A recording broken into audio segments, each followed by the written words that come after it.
Hi friends, কেমন আছেন সবাই? হানি ফ্রেন্ড চ্যানেলের একটি নতুন ব্লগে আপনাদের স্বাগত। তো আজকে চলে এসেছি একটা এঁচড় নিয়ে। আজকের ব্লগটি হবে এঁচড় চিংড়ি নিয়ে। তো চলুন তাহলে এঁচড় চিংড়িটা বানিয়ে ফেলি। আর এটা বাজারে গিয়ে পেয়েছি, তো এটাকে আর ছাড়তে পারলাম না। তো ফ্রেন্ডস, চলে এলাম রান্নাঘরে। আমি এখানে এঁচড়গুলো এইভাবে কেটে নিয়ে এবং প্রেশার কুকারে আমি 4টে সিটিও মেরে নিয়েছি। তো এঁচড়টা আমার সিদ্ধ হয়ে গেছে। আজ কিন্তু আমি বানাবো এঁচড় চিংড়ি। তো সবার প্রথমে বলে রাখি, চিংড়ি মাছটাকে আমি এই যে একটু ছাড়িয়ে নিয়েছি, পরিষ্কার করে নিয়েছি। আর এখানে একটু জিরে বেটে নিয়েছি গোলমরিচ দিয়ে। আর এখানে পেঁয়াজ, আদা রসুন বাটা, টমেটো আর কয়েকটা কাঁচা লঙ্কা নিয়েছি। তো চলুন তাহলে রান্নাটা শুরু করা যাক। তো দেখুন বন্ধুরা, কড়াইতে তেল দিয়ে দিয়েছি। এবারে আমি চিংড়ি মাছগুলো দিয়ে দেব।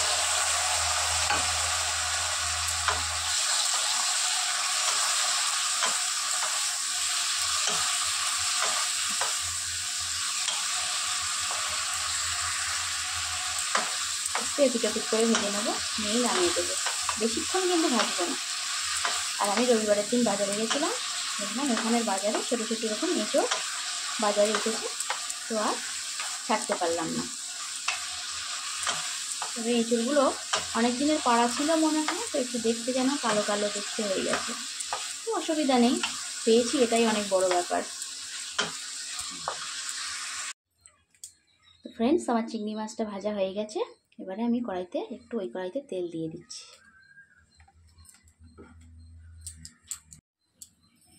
এবারে এই তেলের উপর আমি পেঁয়াজটা দিয়ে দিচ্ছি আর কয়েকটা ছোটো ছোটো লঙ্কা।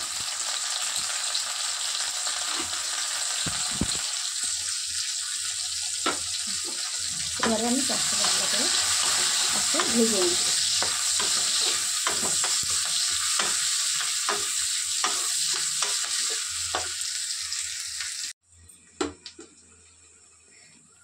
এবারে আমি এর মধ্যে আদা রসুনটা একসাথে বেটে রেখেছিলাম, সেটা দিয়ে দেবো।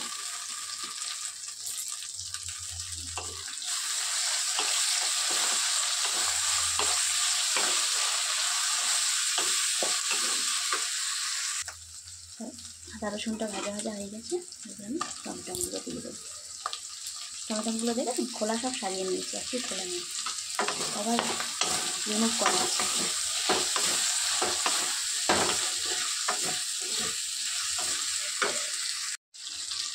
দেখুন বন্ধুরা, টমেটোটা অনেকটা নরম হয়ে এসছে এবং ওর উপর টমেটোর উপরে একটু লবণও দিয়েছিল। এই পাতাটা এবারে দিয়ে দেবো।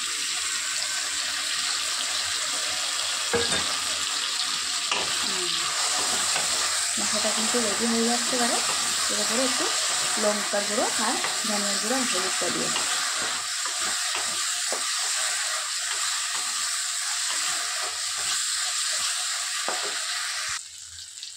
তো দেখুন ফ্রেন্ডস, আমি এর মধ্যে হলুদ গুঁড়ো, লঙ্কার গুঁড়ো আর ধনিয়ার গুঁড়োটা দিয়ে দিচ্ছি।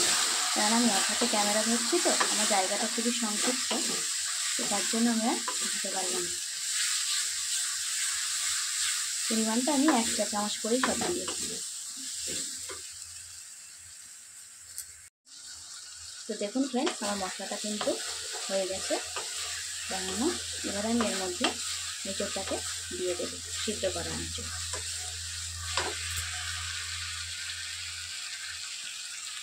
এঁচড়টাকে কিন্তু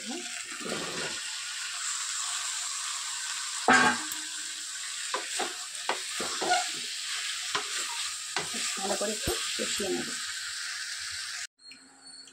তো দেখুন বন্ধুরা, এঁচড়টাকে কষানোর পরে এরকম একটা ব্যাপার চলে এসছে। তো কড়াটা আমার খুব ঘুরছে, গ্যাসের উপরে খুবই একটু সমস্যা হচ্ছে। আর এবার আমি এই বাটনাটা ঢেলে দেবো।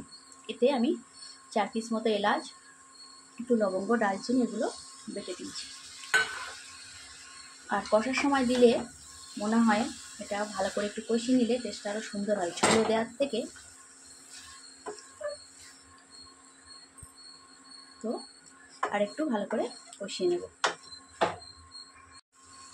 তো বন্ধুরা, এবার আমি এরপরে চিংড়ি মাছগুলো ঢেলে দেবো, দিয়ে একটু নেড়ে চেড়ে নিয়ে এবারে জল ঢেলে দেবো। জলটা আমি কিন্তু গরম জল করে রেখেছি।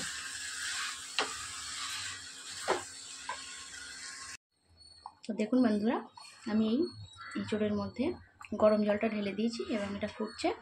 এখন বেশ কিছুক্ষণ ফুটলেই ব্যাস হয়ে গেল আমার এঁচোড় রান্না। তো এখন একটু ফুটতে থাকুক, আবার পরে ফিরে আসছি। তো দেখুন বন্ধুরা, আমার এঁচোড়ের তরকারিটা হয়ে গেছে। এবারে আমি এটাকে নামিয়ে নেব। দেখতে বেশ সেরকম হয়েছে। এবারে এটা আমি কড়া থেকে নামিয়ে নেব। হালকা একটু ঝোলটা থাকবে, এটা আবার নামিয়ে নেওয়ার পর আর একটু টাইট হয়ে যাবে। তো দেখুন বন্ধুরা, খুব সহজেই বানিয়ে নিলাম এঁচোড়ের তরকারি, এঁচোড় চিংড়ি। তো প্রমিতা স্কুলে গেছে, তার বাবা গেছে আনতে। তো ওরা এলেই খাওয়া দাওয়া শুরু হবে।